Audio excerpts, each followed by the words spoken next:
questions, get some stuff going, and then yeah, I feel like I've said that like 4 times. So anyway, we're gonna be drinking this new Lalo High Proof. It's a limited edition, and we're gonna talk about the absolute FOMO that I had because of the launch of this event, and I will talk about it in a moment. So I'll let some more people come in. Where is your restaurant? My restaurant is located in a town in Massachusetts called Marlborough. My cocktail bar is called Ember and Alma, and we are in Marlborough, Massachusetts. It's like 35 minutes outside of Boston. I'm trying to just work how does YouTube comments work? What's the best drink in your store? So first of all, it's not a store, it's a bar. And I created the whole cocktail menu. So it's hard for me to answer because I love all of them. Bum, bum, bum, bum, bum, bum, bum. Let's do show all messages. Okay, cool. I heard Mass loves Trump. Please confirm. I'm not talking about that. I don't know why I read that out loud. That was dumb. Spicy Lalo Margarita with the salt rim delish. Absolutely. Drinking is bad for you. Stop drinking. Absolutely. Hello, love your content. Thank you, Cindy. Appreciate you. Steph GS806, what is your best seller? We sell caipirinhas, which is Brazil's national cocktail. That's by far our most popular cocktail. We'll definitely be visiting when I'm home for winter. Sounds good, Jared. We will be here. Have you tried the Gran Malo Jamaica? I think I have, but I was pretty drunk when I tried it, so I don't remember exactly what it tastes like. It was in New Orleans, and I was having a good time. I'm coming to your store in Marlborough. Will you be there? Again, not a store. Depends on when you come in. I might be here. I'm here most days. Ooh, that sounds delicious, Merlin. At my work, I make a split-based caipirinha with pulque. That sounds delightful. Come stop by my workplace in downtown Boston. Where do you work, Bond 007 James Bond? Where can I find the high proof? I don't know. I know it's available in Mass. Hitcha GG, high proof Lalo. If so, how is it? Yes, it is the high proof, and that's what we're doing on this live stream. So we're just gonna wait a little bit before we start sipping it. What do you think about the CRT cracking down on the additive-free labeling? I think it's pretty crappy what's happening. I actually have a whole video. I don't really know if I go into details on the video that's coming out next week. But what do I think about the CRT cracking down on the additive-free labeling? So for those of you guys who don't know, Tequila Matchmaker is a online rating platform. Think of it kind of like Rotten Tomatoes, but for tequila. So people can go on and write their own ratings, do tasting notes, do different, things like that. And then they started labeling tequila as additive-free on their website, but then also Rolly690 met you at Tails this past year at the Patron party. Super good getting a pic with you. Thank you so much. It was actually so great to be at that party, and I'm happy that you enjoyed meeting me. So it was really nice to meet you as well. Thank you so much for coming over and saying hi, because not everybody does. So I really appreciate you doing so, and yeah, hopefully we'll see you again sometime soon. I love your content. What are you using in the caipirinha? It's a caipirinha. I'll show you that in a minute. I still want to go out to talk about the CRT, because someone asked about the CRT, my thoughts on them cracking down on all of the additive-free labeling. Someone said, shout outs to Scarlett and Grover for wow, I cannot read anything. Shout out to Scarlett and Grover for changing the world of agave spirits forever. I do think that they did a really big impact. And so basically they created this website, Tequila Matchmaker. People can go on and rate it. They then started labeling on their website what tequilas were, what they were considering confirmed additive free. They were going around confirming tequila brands. And then this movement started picking up steam over the last couple of years. And then it started pissing off a lot of the big brands. I've written a lot about this on my newsletter called In Good Spirits over the last several months. And so I'm trying to just give a brief overview. And long story short, the CRT, which is the governing body of tequila, they just decided to crack down and basically stop any brand from labeling anything additive free. It started with them saying that brands couldn't label something on the bottle, and then it quickly became them not being able to use any mention of the words additive free. And so a lot of brands started putting like actual labels on the bottle that said additive free, actual little stickers that had the Tequila Matchmaker logo on it. I know quite a few different brands have. I actually have a couple of brands here that have that sticker. Let me pull one down so I can show you guys what I'm talking about.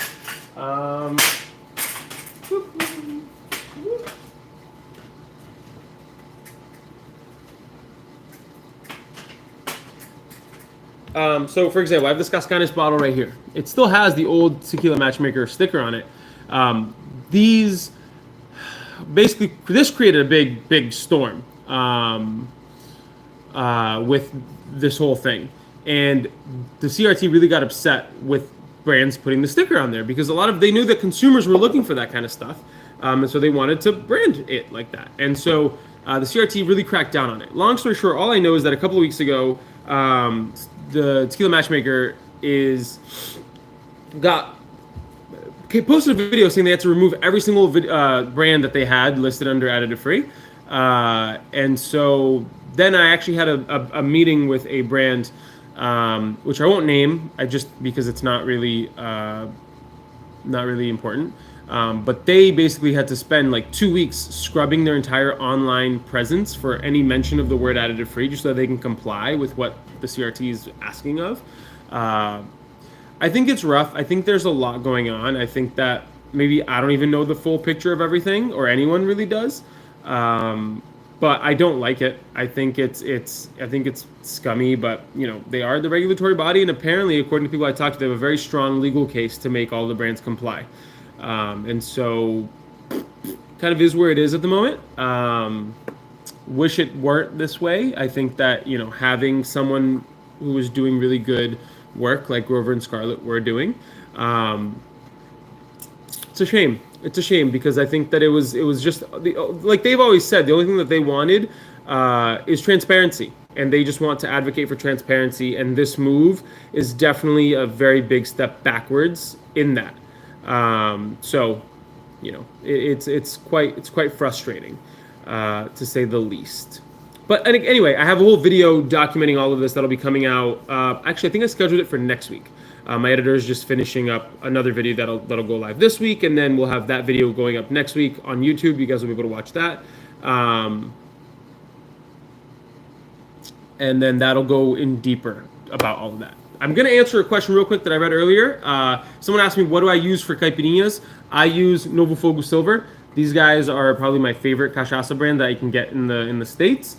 And that's to answer your question, whoever you were on TikTok, and I forget who was that was asking. Anyway, this is what we are going to talk about today. Lalo is a really great tequila brand. If you guys don't know, it's created by the grandson of the original Don Julio. Lalo is his name. And they created this brand, I think 5 years ago now.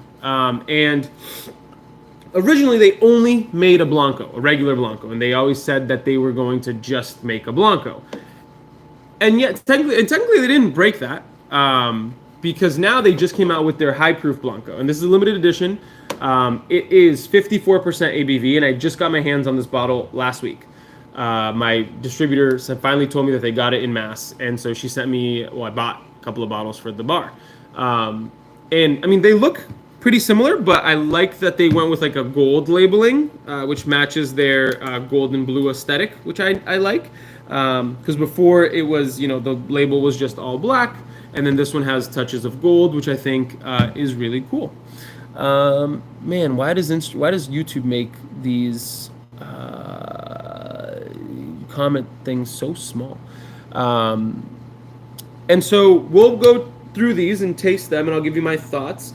But basically, I have a lot of FOMO, specifically from a Lalo event that happened last month. Lalo invited a bunch of content creators down to San Miguel de Allende in Mexico for, I believe, the launch part. I know for a fact, for the launch party of the high proof. And unfortunately, I had to say no. And I'm I've had to say no on quite a few brand trips over the last 3 months because I've been focused on my restaurant and personal things. If you guys have seen on me on Instagram, um, I'm about to be a dad in like 2 months, so I've been very busy with personal life and also my bar and restaurant. We just rebranded a month ago, um, and so I've had to reject a couple of brand trips. As much as I love going on them, as much as I love filming content and getting to showcase that side of it, um, I also have like 4 videos that I haven't posted um, from these trips that I still have to put out. But basically, I've had to say no to quite a few different trips, some that I really wanted to go to. But this Lalo event is one that I really, really wanted to go to, and it looked like it was a beautiful event. They sent a bunch of people who I really respect down to Mexico, brought them all together, had this incredible party, and it was the one event that I had massive, massive FOMO for because I didn't get to taste this before I bought it for my bar. So that was a little bit of a bummer, but still, I got this, which is really cool. And so someone asks right now, what is the difference between the two bottles? Well, these are the only two expressions that Lalo currently sells. They have their regular Blanco, which is 40% ABV, and then they have their high proof, which is higher proof, higher alcohol. It is 54% ABV. I love high proof tequila specifically. I think it has a lot of really great raw, like that the genuine flavor of what the spirit is, because a lot of tequila gets cut with water before bottling. And so I'm really excited that they launched a high proof. And so I'm really pumped to get to taste this. Let's and so I'm gonna forced pour out some of the Blanco.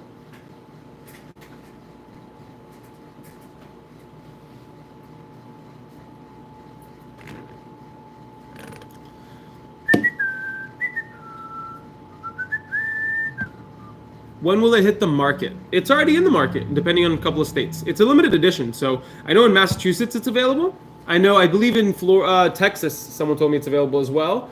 I don't know about other parts of the country. It should be hitting the shelves very soon. Anyway, let's taste the regular Blanco. Nice.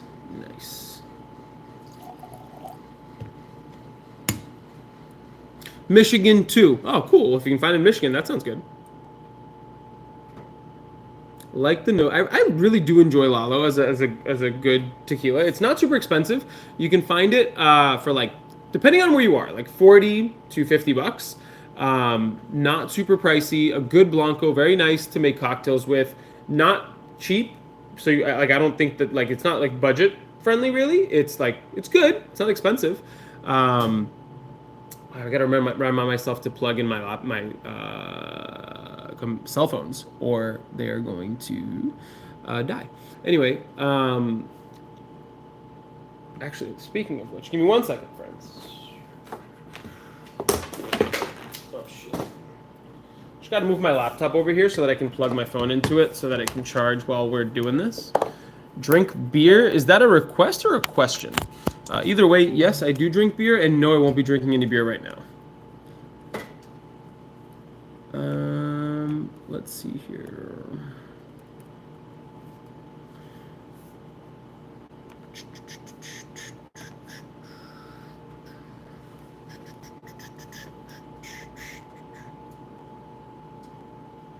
Found in Rhode Island, pick up a bottle a month ago. Nice. Is Lalo good? I seen it, but been worried to buy it. I like it. I think it's pretty good. How's Fortaleza? It's one of my favorite brands on the planet. Sal, hey Louis, congrats on number and Alma. Can't wait to come back and see you, my friend.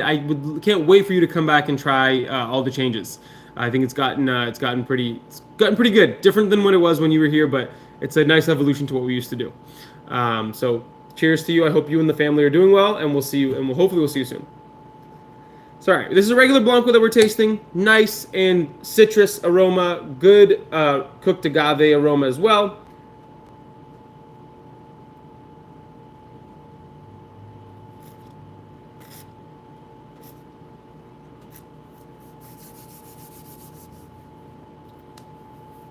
on the palate. Really nice, peppery, citrusy flavor. It's really nice to sip on its own. I do enjoy that. It's a little vegetal. It's got a little minerally taste to it. Sorry, I've had really bad allergies, so it's been hard to speak. Um, but anyway, cool. Now, what about the Mi Gente High Proof? What are the differences?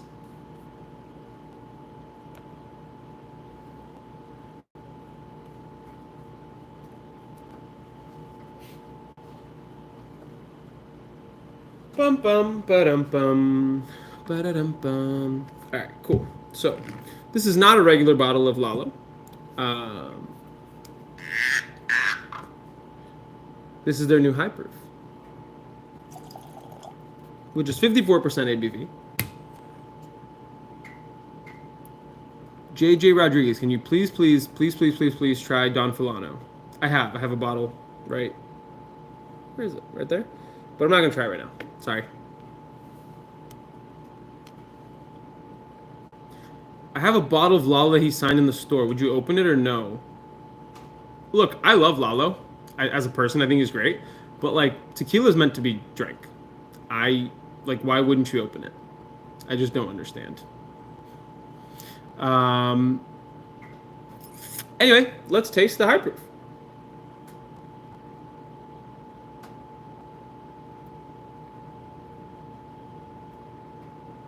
On the nose, it's like it's like even more spicy. So the regular Blanco has good like flavor notes of spice. On the nose, you get more in the high proof, which kind of makes sense.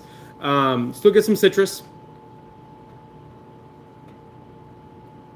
I'm gonna try to keep this organized so that I don't mess this up. So I'm gonna move this one here, move that one there.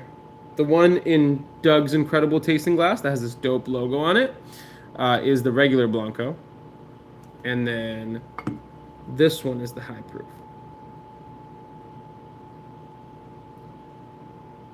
Love that on the nose though. It's got a really nice, incredible aroma. A little spicy, cooked agave, as it should because it's a tequila. High proof hit distributors yesterday. Some of them have had them for like a week and a half, 2 weeks, because I got mine last week.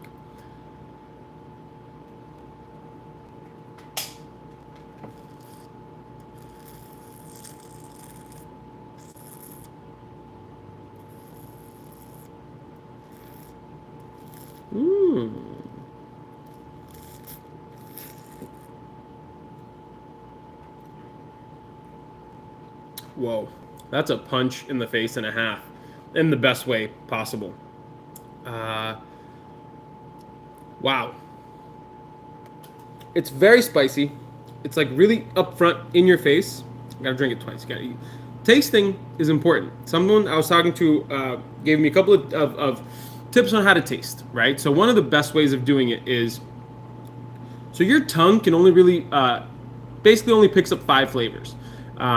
The rest of flavors are made up with your nose. So it's what you smell ends up mixing with what you're tasting, and you create it creates a flavor profile.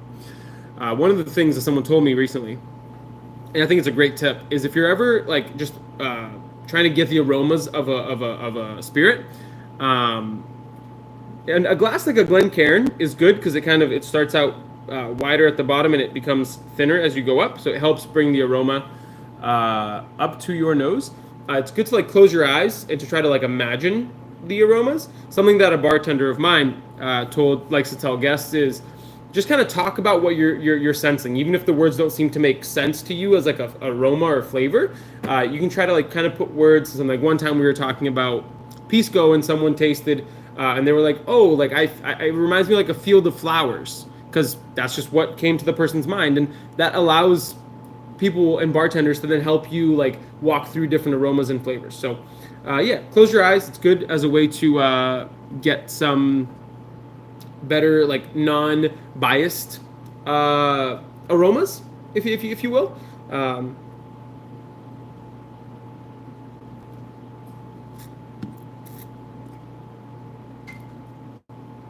That's stupidly good, man. I really am a fan of this high proof. I think that it's it's got a really great flavor with basically it takes what the regular Lalo Blanco does well and just turns it up a notch. So you still get a lot of that great spice flavor. You still get a lot of that incredible cooked agave, and the spice and the citrus really come together very well. It's full of flavor and really enjoyable.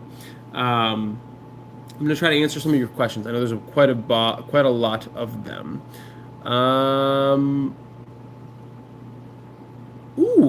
Darren Horan asked me an incredible question, which I will get to. I just want to roll up real quick. So, can you please make a mixed drink with Fortaleza Winter Blend like you did with allocated bourbon? I would, but my bottle of Winter Blend 2024 is literally empty. I have to wait till I actually get the real bottles of 2024 because I got the bottle that I got on my trip down there is dry because I've been sharing it with a lot of the folks at my bar. So, sorry. I will in the future just to piss people off, which I think is great, but not today because I don't have any more. I'm clean out of Winter Blend at the moment. All I have is like the tiniest sip of the 2023 at home and some of a 2022 bottle at home, which I will keep at home and not drink for a while.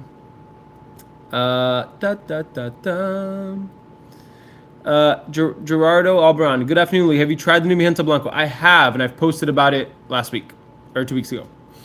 Going to Mexico soon. Any tequilas you recommend me to pick up? So TX Wrangler, and I think some other folks are asking about this.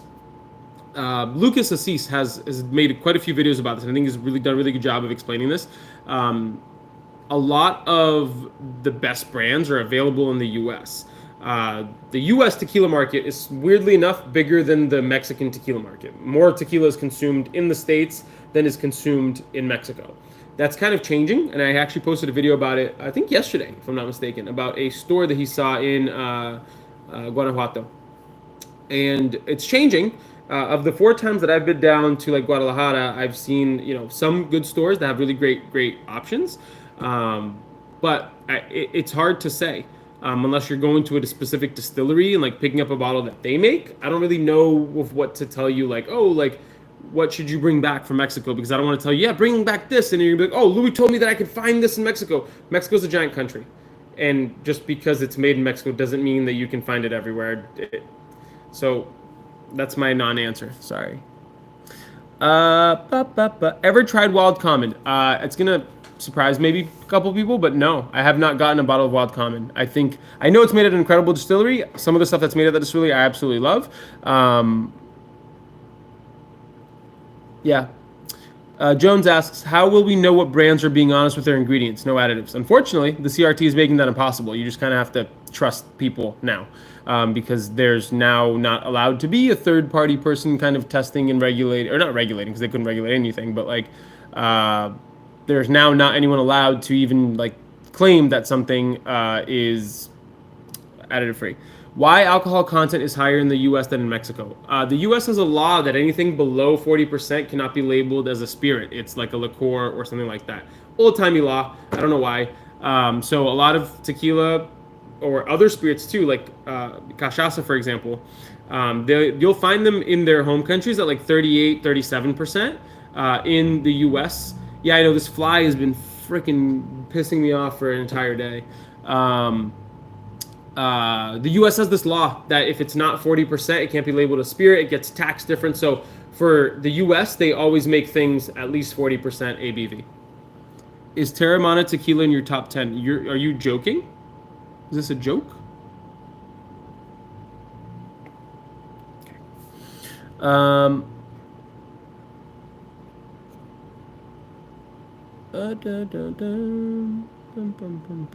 Hi, want to let you know the Florida Rum Society did a privateer rum pick. Oh, nice. I hope you enjoy it. I love their stuff. All right. How come you don't talk about Fortaleza anymore? I don't understand your question.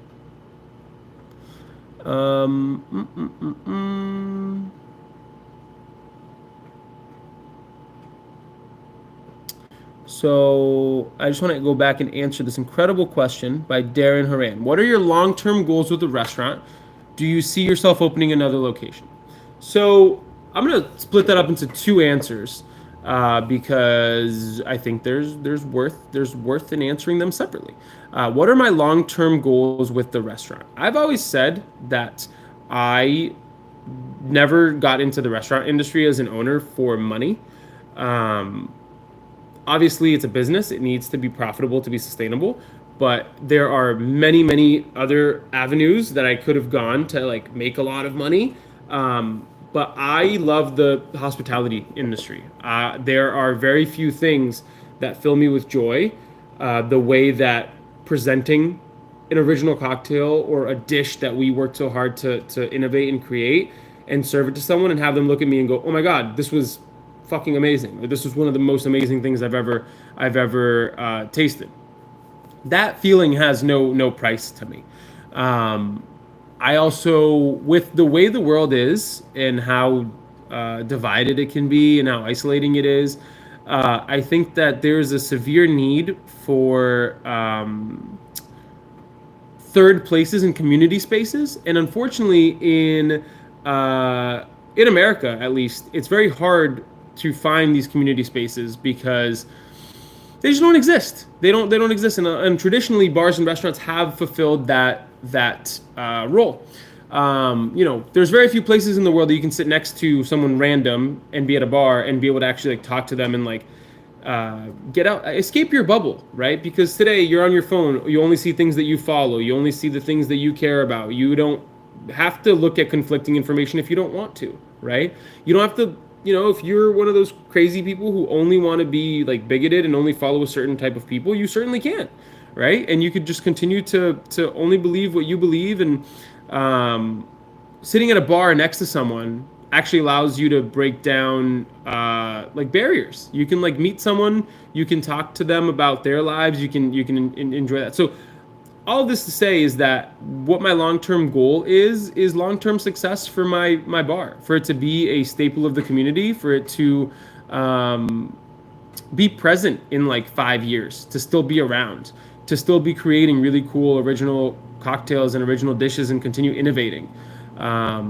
My goal is longevity. It's not monetary. It's not, oh, I want to, reach a certain amount of money or anything like that. It's not. It's just about creating a really incredible local spot, something that is, really highly looked upon. If I told you my real goals is, we're in the suburbs. We're not in the city. We're not like, the city is like 30 minutes. Oh, you're going to get blocked for that one. Later, dude.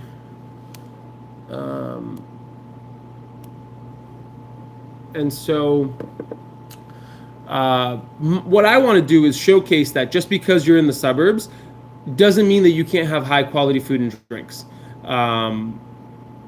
That's my biggest thing, is that just because we're all the way out here in the suburbs doesn't mean that we can't have incredible cocktails and food. And so I just want to be seen as one of the best bars in the state, without having to be in a major city, right? Like, we're in the suburbs. So that's my lofty goal, obviously.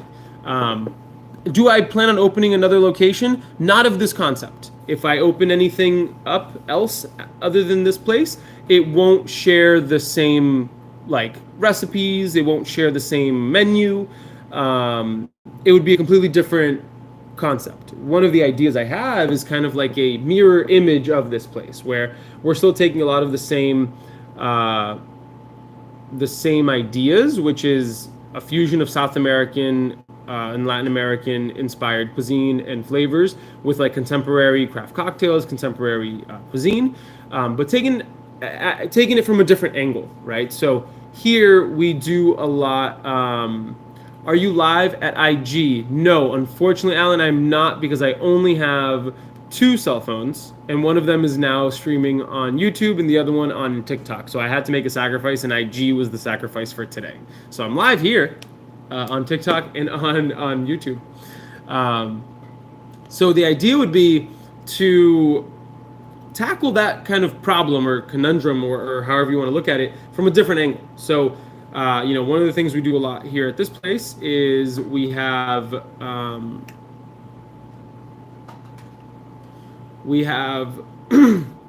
Sorry, I'm just blocking people who will piss me off in the comments. We have we do a lot with like grilled meats. Obviously, like this place started off as a Brazilian barbecue joint like 5 years ago, and so we're trying to keep some of that alive in a new modern way. If I opened another restaurant, it would kind of tackle that from a different angle. It would be something along the lines of like, okay, well, let's take these more contemporary ideas, things that people want, and how do we put our own spin on it, right? So I definitely have plans and ideas for that. We'll just see how that goes. Guys, everybody asks me where you can get something. I don't know. I'm sorry. I really wish I could tell you, but I don't know. Thought Patron was full of additives. Thoughts? It's certainly not. I've been down there. I've seen them do it, and seen them make it. It's not. It just gets lumped in with a lot of the other bigger brands because they are the third largest producer of tequila on the planet. But no, I genuinely don't think they use additives. I think people need to just not lump everything into one category and maybe have nuance. But asking for nuance on the internet, that's like the most futile thing ever. Um, mm, mm, mm.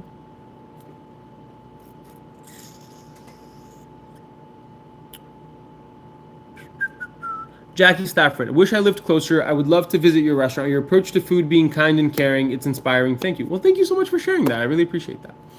Bum, bum, bum.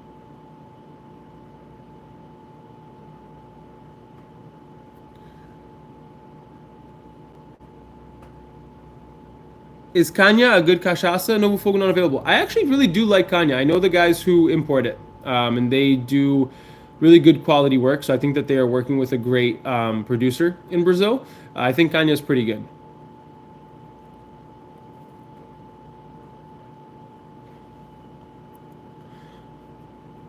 Genuine question: as a restaurant business owner, what's your take on the generally low wages wait staff are paid in the hospitality industry and letting the patrons make up the shortfall in pay? Now that is one doozy of a question that I will try to tackle in a couple of different ways. One, nobody in the restaurant industry, if you're working at a quality place, is making less than minimum wage. That's an important thing to understand. Now, do I personally agree that tips are right? No, I actually don't like the tipping system. Unfortunately, I do think they're right now the entire tipping structure of American restaurants is a giant house of cards. And in my home state in Massachusetts, there's a couple of André Coelho, estou indo para a cidade do México. Dicas de onde posso provar mescais e tequilas boas. Forgive me, guys. I'm going to answer this one in Portuguese because he wrote in Portuguese. Cara, tem vários restaurantes e bares da cidade de México. Caralho, tô meio que misturando aqui até o espanhol. Vários lugares bem da hora. Por exemplo, o Speakeasy, Handshake Speakeasy, acabou de ganhar o melhor bar do mundo. Imagino que lá vai ter vários lugares excelentes para você poder provar vários destilados de qualidade e também tem uma experiência muito, muito foda. Além disso, também tem outro chamado Raya. E caraca, tem mais um que eu não tô lembrado mais qual que é o nome do restaurante, mas tem muitos restaurantes e bares, especialmente bares que estão ganhando prêmios pelo mundo todo na cidade de México. E Handshake, eles dizem que é o... Não só dizem, eles ganharam o prêmio de melhor bar do mundo semana passada. Então, procura esses lugares aí. E se for, depois você fala como é que foi, porque eu tenho muita vontade de conhecer. Sorry, guys, for a little brief intermission of speaking in Portuguese. Lots of questions came in while I was doing this. Anyway, we're talking about tipping. So I think that it's a giant house of cards. And in my home state of Massachusetts, they're trying to pass a law that would remove tipping, basically, from people who work in restaurant industries. It's really hard as a restaurant owner to answer this because I have two perspectives. For 7 years of my restaurant, for 7 years of my restaurant career, I was just a tipped employee. I was a manager, I was a bartender, I was a server. And then for the last 5, I've been an owner. So yes, there's my perspective of an owner because the truth is restaurant margins are razor thin. You're talking about like almost no real margin on food. You only really make money on alcohol. Um, Overall, the national average of restaurant like a profit margin is like anywhere between 3 and 8%. There's very few industries where you're talking about an 8% profit margin being positive.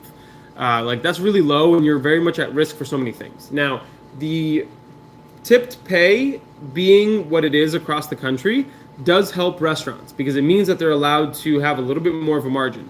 Now, everyone seems to think that restaurant owners are greedy and that they're making all this money.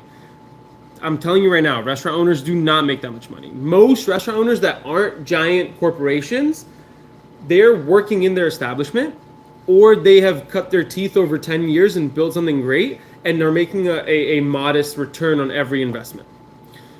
Do I still think it's right that servers are getting paid so little, but and having it come from guests? Not really. I don't think it's right. But what would be the alternative? People go to Europe and South America where tipping is not really common, and service is a little bit slower than what we're accustomed to.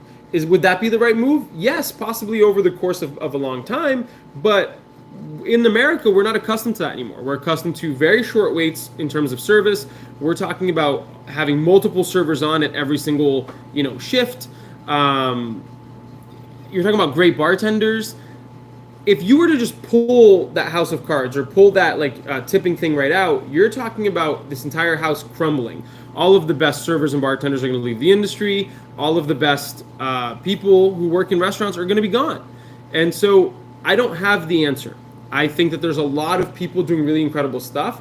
One of the things that I want to do is I want to do profit sharing for my staff. I want to take whatever profit that we make, a percentage of that gets shared through all of my staff at the end of the year as a bonus, to try to make it more equitable.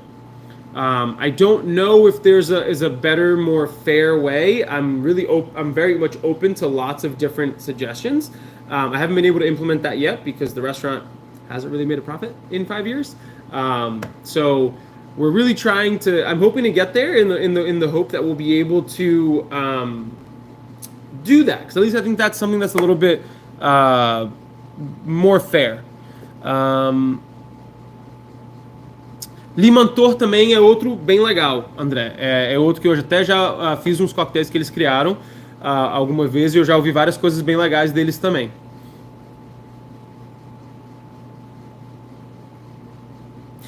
KG said, I wouldn't bartender serve if it wasn't for tips. Restaurants only realistically be able to pay what they pay cooks, 16 to 25 an hour. When I make tips, my slowest, most dead shift is 30 an hour. Exactly. That's a very succinct way of putting it.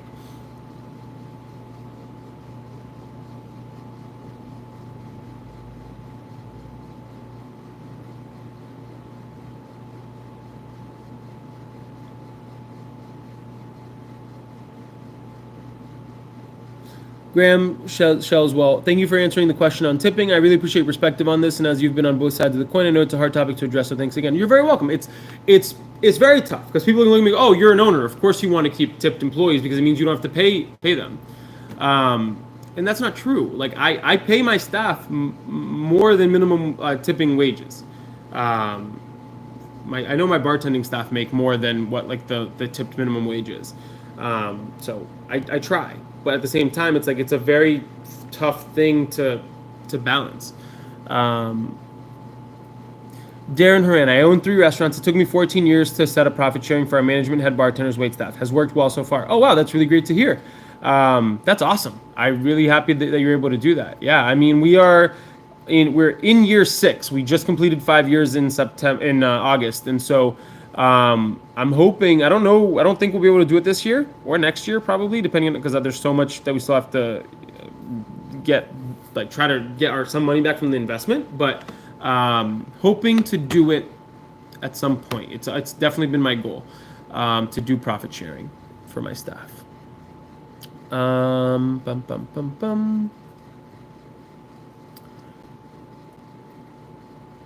Love your content. Keep up the good work. Thanks, man.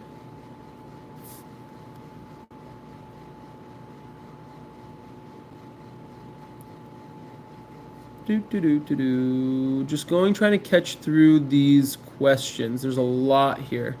Um, I love questions of like, where can I buy this? I don't know. I'm not Google. I'm not a store. I'm not. I don't have connections with certain places. I've done videos on where you can find things in the past, and if you're not in Massachusetts, I will not be able to help you. I don't know what is sold in other states. Every state has their own thing. I don't know. There are some online places that sell spirits, and you can probably look for them. I don't have any that I would recommend necessarily. Vincent Gonzalez, congrats on the baby shower. By the way, you should consider cocktail classes where people can join you. I have done cocktail classes in the past. KG, can you give a brief explanation on how you opened your own bar? I'd be interested in the story. Sure, I actually have a whole video on my YouTube channel detailing the whole process from start to finish. And I don't really want to do, like, I don't want to dive into that again because people on YouTube can definitely just go watch it. It's like a 17-minute video about where all of this came from. But long story short, I started working at a really incredible craft cocktail bar in the suburbs and was like, wow, I really want to do this.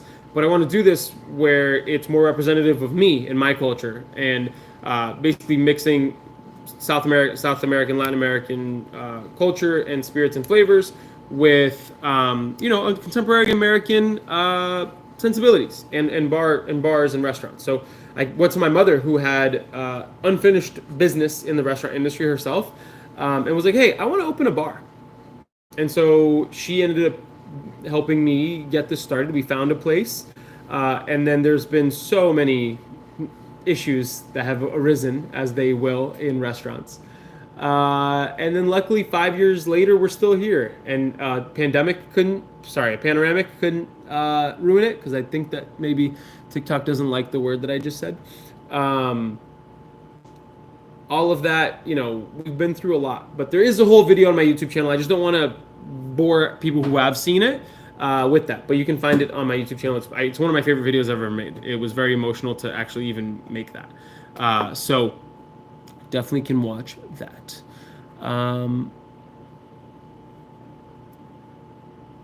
Do you recommend start taking classes to figure out how to start a restaurant? No, I don't. I don't think. I'm very weary of recommending that, because there's so many people trying to sell what they know in their expertise in a class. At the same time, there's so many people who have given out free information on the internet that you can just read that. And then my other recommendation for anybody who wants to start a restaurant is understand that what worked for other people and what worked for other concepts won't necessarily work for you. Every restaurant is unique. Every location is unique. Every city is unique. Every market is unique. I think that good business practices and good business analysis will yield better results, like analyzing your market. Is there a market for what you're trying to do? What are you trying to do? Because just opening a restaurant isn't what you're trying to do. You're trying to either open something specific because you're trying to achieve something, but if your goal is to make money, my biggest recommendation is don't open a restaurant. Don't. You're going to be miserable doing it. Either you love hospitality and service, or you have people who do, and if you don't have either of those things, don't open a restaurant.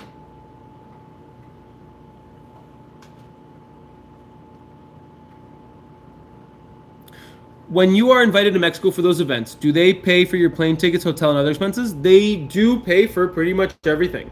They pay for flights, hotels, transportation, and any events that we do. Also, I wouldn't go if they weren't, because I don't have time to be paying out of my pocket to go to Mexico. Sorry, I don't have money like that. If you're thinking about starting a restaurant and you have no experience in the restaurant business, please reconsider and do something else. I have 45 years in the restaurant business. I may not be as extreme in that thing. I agree with you generally. I think that you can mitigate that by having a partner who has that experience and create a good, solid management team. But I'm telling you right now, if it's... it's brutal, man. If you don't love this industry, you're not going to last.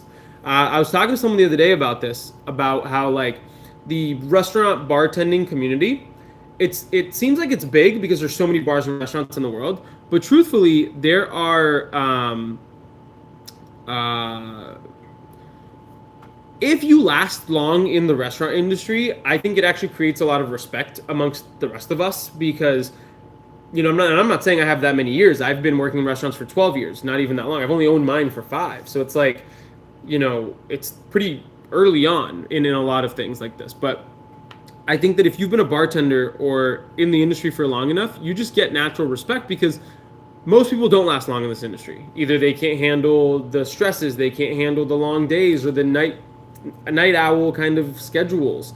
A lot of people I know are just desperate to leave the industry because it's hard. It's a hard industry.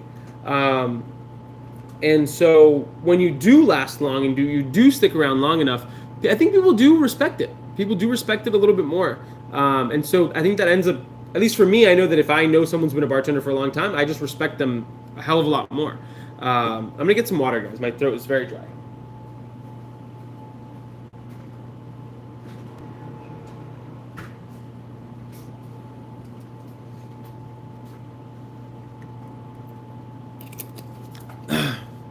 No, it's actually water. I could drink tequila if I wanted. I want water. Question: how can I get my own twist on the margarita recognized? What do you mean by that? Like as a video or as a cocktail? Do you work on it? Do you work at a bar? What do you mean by that? How could you start the YouTube career as a bartender? A part of me likes to think that possibly that ship has sailed. Maybe that sounds pretentious on my part of like, oh, this guy has he's gotten some views and now he thinks no one else can do it. I think that, excuse me, I think that there was a boom with short form content where a lot of creators like myself, absolutely me, rode that wave, got a little bit of notoriety,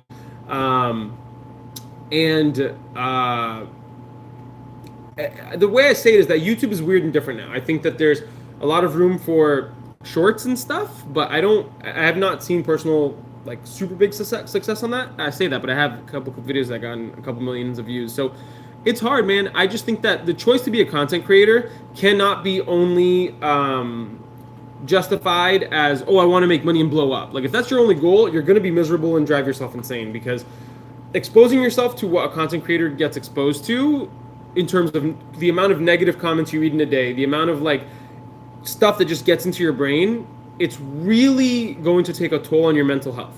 It is. And so, especially when you're like, oh, I think this video is a banger, but it's like, you only get 12 views. That hurts.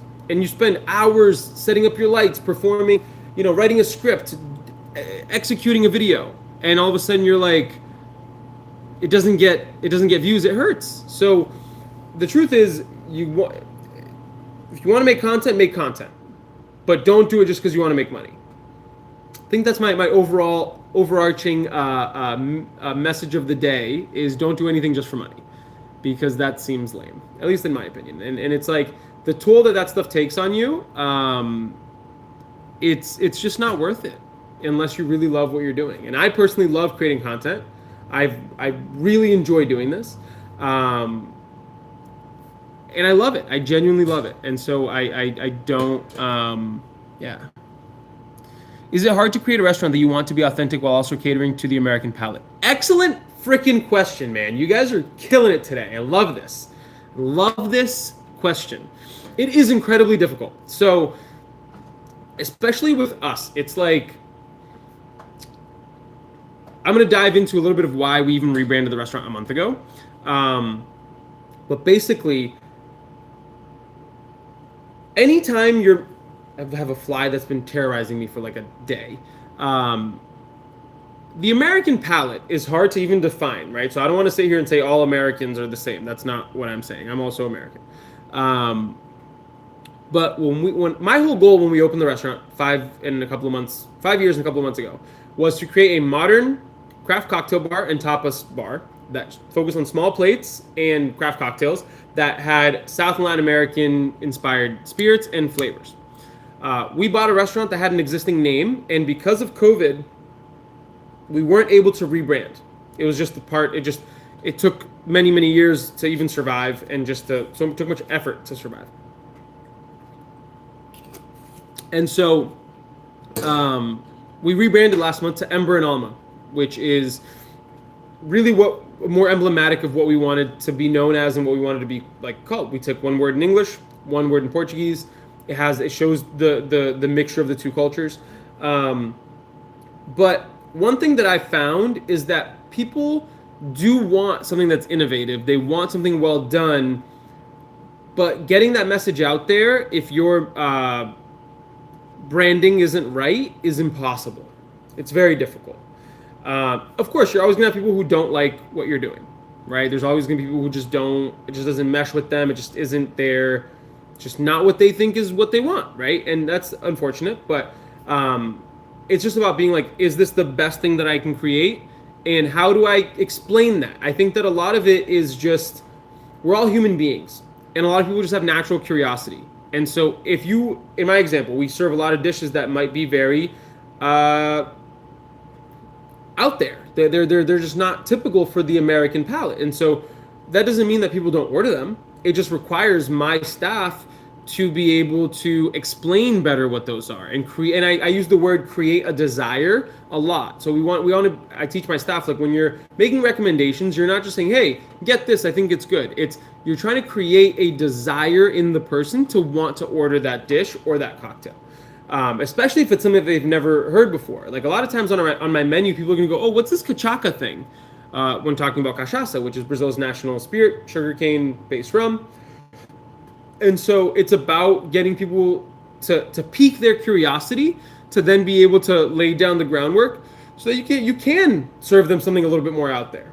But the other part about it is that we really do try to create an innovative mixture of things. And so that naturally happens and create that interest. Daniel916, can you create a video on how to take a trip to Mexico to visit distilleries? That things like how you got there, where you've stayed, etc. So in theory I could, but the problem is I'm not doing any of that planning myself. It's brands who are doing all of that for me. They're buying my flights. They're the ones putting me up in a hotel. They're the ones worrying about itineraries. So I could, but I don't think I'm going to give you enough the information that you're looking for.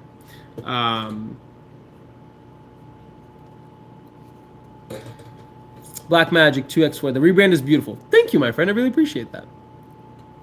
What are the key points that we have to keep in mind as a content creator? You guys are awesome. I love this. Everyone's asking such good questions. Personally, things that I think is I think a lot of people are way too worried about competition when in reality you shouldn't.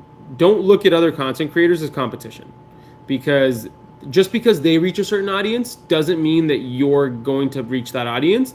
And what you say isn't something that there is plenty of space for everybody in this space.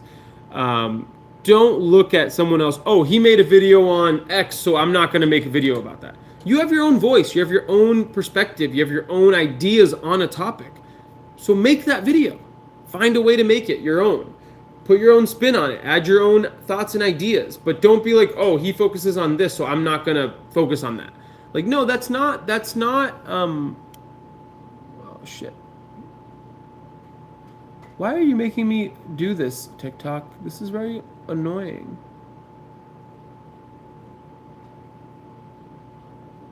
Okay. Sorry, it was just being weird. Another tip for content creators. It's really hard to blow up. You can't control it. I think that there are ways, and I have a couple of tactics that. Akeem Boatswain, do you have a video and recommendations for a starter home bar? I have an entire video of like an hour and 20 minutes on my YouTube channel that goes through the entire training of what I would do to train a bartender. I think it's actually well worth watching. So, sorry, I got distracted talking about tips for content creators. Again, I think that people worry way too much about what other content creators are doing and not just like creating really cool stuff. Make videos because you want to express yourself through video making. Make videos because you want to you have something special to say or something different to say.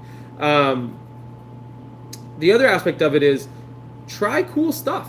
Be creative. Try to create an angle.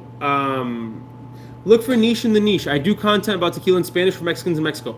Alan, I've actually been meaning to text you about this because I love what you're doing, and I think you're long term. This is going to be one of the best things that you do for yourself and for your brand. I think it's an incredible idea, and it's definitely, I think it's a big open opportunity, and I think that you're doing a really great job. And I meant to text you and congratulate you on the work you were doing because I genuinely love the content that you're putting out in Spanish for Mexicans in Mexico. I think it's an incredible job. But yeah, look, like Alan was saying, look for a niche within a niche.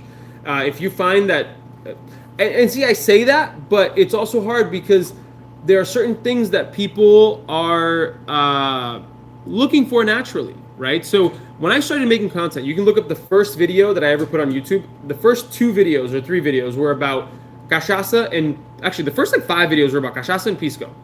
Those are 2 videos. Those are the spirits I wanted to focus on. It's what I focus on a lot in restaurants, mostly like South and Latin American spirits. But I really wanted to make videos about that. And long term, they've gotten good amount of views, especially the cachaça one.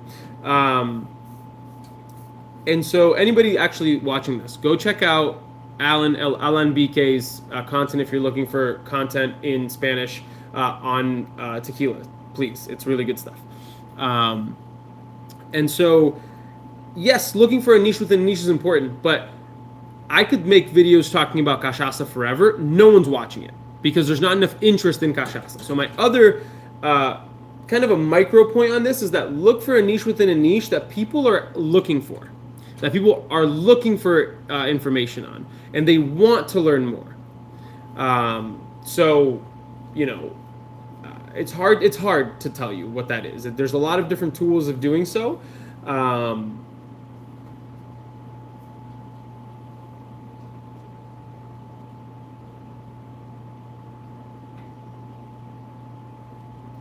Are you into any sports? The amount of time that I spend a week listening to and consuming content about football, European football, and Manchester United is unhealthy, to say the least. That is truly one of the things that has the biggest grip on my mental health and in my brain is watching Manchester United and watching people talk about Manchester United and listening to people talk about Manchester United and football as a whole. I am obsessed with football.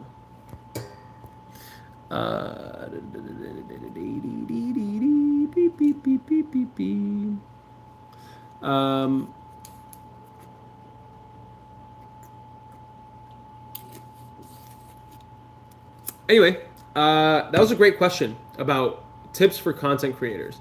Yeah, there's lame ones too, like, oh, get better at editing, the truth is, I think that equipment is the least important. I think it's about, do you have something to say? Is it interesting? Is it different? Is it being presented in a nice way? Do you have the kind of presence for content? It's hard. Not everybody has that. Not everybody has that. Everybody wants that. So definitely something to consider. But it's hard for me to say. I don't want to if you want to make content, but don't make content because you think you're going to blow up. Especially not in the alcohol space. Like the amount of views that the alcohol industry gets as a whole across all the platforms is not that big because it's a very niche. There's not everybody drinks. A lot of people are sober. A lot of people are on the internet are children who can't drink. And so it's like you gotta I would recommend making content about something else if you're asking me personally. I mean, it's very tough. You can pour yourself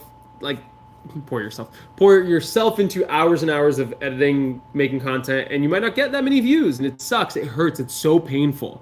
But I think that that's important to learn that feeling so that you can just get the rhythm, learn how to make good content. Louis, you're the man. Thank you, friend. Messi or Ronaldo? I'm not devolving into a childish argument about 2 players that I literally don't give a shit about their existence.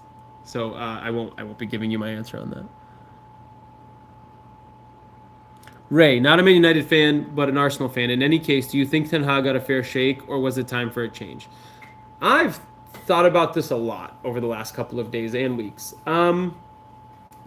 I hate the idea of just firing the manager because people think it's like a magic fix. But the truth is the players need to take responsibility.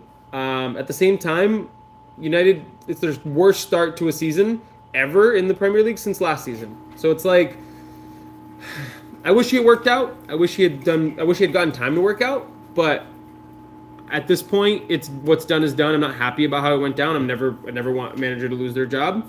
But now it's, let's go forward and see what happens with Emerin, which I'm actually kind of excited about. I think he's got a really nice philosophy to him over the last 12 hours, 24 hours that I've done research on him.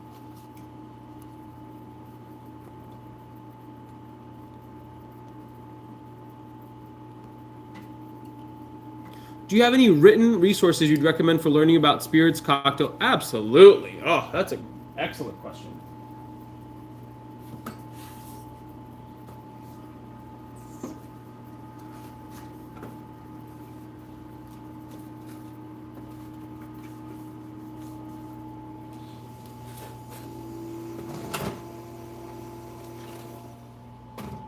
All right, so I'm going to break down this answer in a couple of different ways. Move these out of the way. For a lot of people in my generation, bartenders, I've seen a lot of people reference this book as kind of like a Bible or like the biggest reference point. The Death & Co. cocktail book was the book that changed everything for me. This is the book that had so much incredible knowledge on spirits, bartending techniques, cocktails, that this really opened my eyes to so many incredible things, and it really made a huge difference for my career. It's a great beginner book, in my opinion. There's so much, it's so dense, and there's so much information on there. Incredible book. Another book that I thought is within the same vein is Jim Meehan's Bartender's Manual. Jim Meehan is the guy who created PDT, Please Don't Tell, the speakeasy in New York, very, very famous at this point. Really incredible place, by the way. This is another book that is indispensable, and for me, when I bought my restaurant and was looking to open my restaurant, I referenced this book a lot. I've read my copy of Death & Co. I've had for, at this point, like 7-8 years. I picked up Jim Meehan's Bartender's Manual like 5 years ago, or maybe a little bit over 5 years ago when I was getting ready to open my bar. Incredible resource for bartenders as well. And a book that I had never actually read, but a lot of other folks really reference, is The Bar Book by Jeffrey Morgenthaler. The dude is a legend in the space for a reason. I've read this book recently, flipped through it, seen the techniques and the things that people are, that he references in here. Incredible resource for learning how to bartend.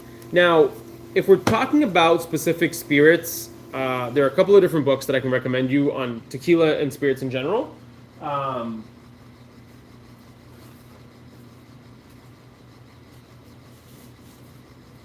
The first one is Tequila and Mezcal, The Complete Guide by Kobe Desmond. Kobe is one of 2 salespeople for Fortaleza, and he published this book a very long time ago, before he worked for Fortaleza anyway. It's a really great, incredible guide to tequila, and it's small. It's really nice. It's compact. There's a lot of information in here. He did a really good job with this, and I love Kobe. So if I can plug his stuff, you can find this on Amazon, or at least I was able to find this on Amazon. This book right here, called Mezcal by Emma Jansen. Emma is an incredible, incredible author who I've gotten to meet. I did a panel with her about additive-free tequilas back in June in New York for bartender BCB, which is Bar Convent, Brooklyn. Some of her written work is some of my favorite written work on spirits in the world. Like, you can find, she has this amazing article on Mezcal. This book's amazing as well. But she has this incredible article that I've referenced in my newsletter a couple of times that I absolutely love, where she goes into the deep, rich history of Mezcal and like the challenges that it's facing. Really great, incredible resource. Now, the book that I like to say that really changed my trajectory as a content creator, or not as a content creator, as a bar owner, is Spirits of Latin America by Ivy Mix. Ivy co-owns a bar in Brooklyn called Leyenda. It was the first bar that I discovered that also focused on South and Latin American spirits and and flavors. And this book really highlights her travels through South and Latin America, learning about all these different spirits and distillates. This book I reference so much that look at the binding on that. It is falling apart. This is genuinely, I've told Ivy this herself on the couple of times I've talked with her, but this book has made the biggest impact on my career. I didn't realize that there were other people focusing on this when I wanted to do this as a bar, because in my area here in Massachusetts, I didn't even know. I didn't really follow any content creators at the time either that were like making cocktail content. I really only started following them once I started to make content. But this book genuinely changed my perspective in my career in a good way. Anyway, friends, I've been live for a little bit over an hour, and I got to get home. Appreciate all the questions. You guys actually asked some really great questions today, and it was very enjoyable to answer them, which is why I lost track of the time. Grant, thank you so much. I screenshotted, but I think a video on these would be beneficial content. I've made videos on these books before. They're on my YouTube. You can definitely find them there. Trust me, I've made a lot of content over the last 4 years. Sometimes I can't port it to TikTok, but that's all on my YouTube channel. Anyway, cheers, guys. Thanks for joining. Thanks for watching. I will catch you in the next one. Later.